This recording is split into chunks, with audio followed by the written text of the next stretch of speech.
Today I want to share some tips with you about starting your own side hustle.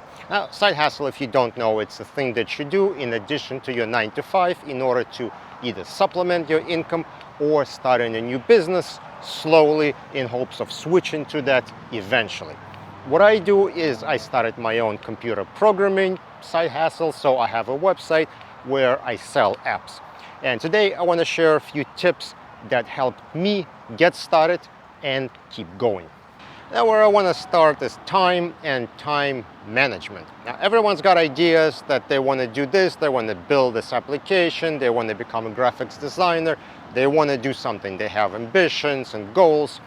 But one thing they forget is that time. When are you actually going to do it? Believe it or not, your day is full of stuff. You're doing something all day, every day, between your work, your family stuff, your entertainment. You're always doing something. Even though you might be like watching TV and resting, that's still doing something, and your day is full.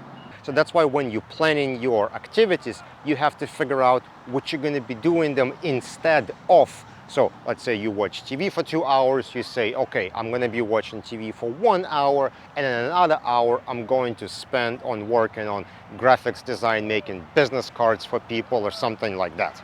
And when you pick that hour, when you're going to be working on things, you have to actually make sure you go and sit down and actually try doing it, actually start. This is the mistake people make, is they say, oh, I'm too tired today, I had a long day, I'm not even going to try.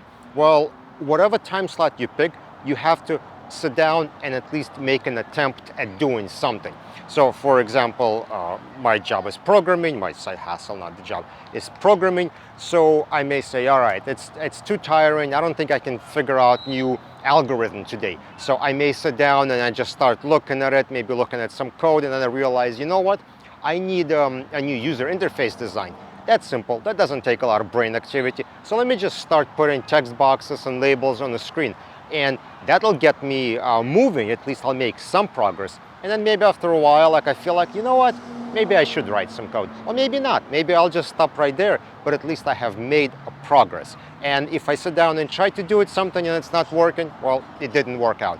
But point is, you have to pick the time when you're gonna do it and at least give that a try. And the next thing that really helped me is work on one problem at a time. So when you have limited amount of time, you usually have a lot of problems, right? So if I'm writing the program, I need to figure this out, figure that out, solve that problem, there is a bug there.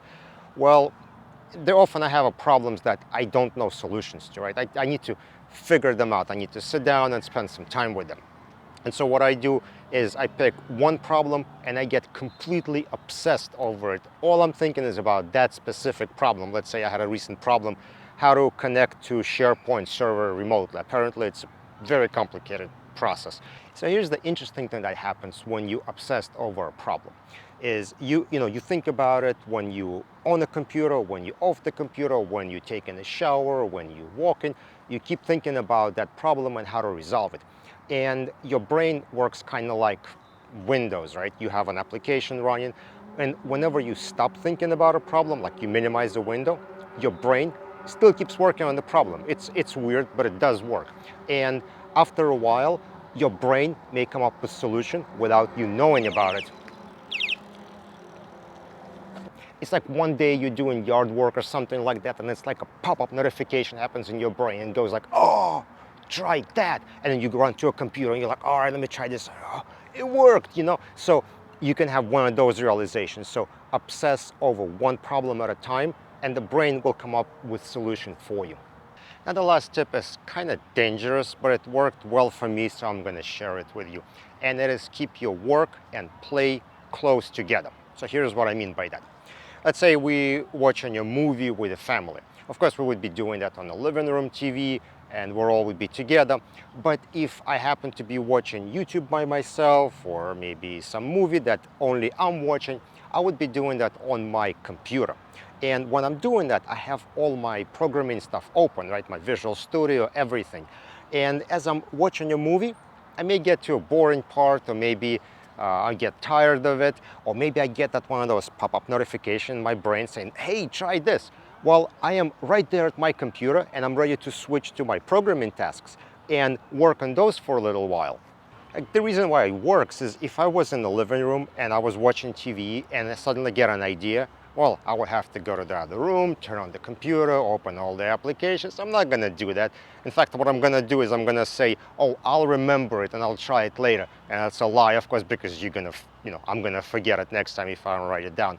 So if you have all your work and play next to each other, it's very easy to switch to work whenever you get bored of, well, entertainment. So those are 3 tips that really helped me get myself going and motivated and productive. If you think of any more, please put them in the comment section below. Don't forget to follow on LinkedIn, subscribe on YouTube. I'll see you in the next video.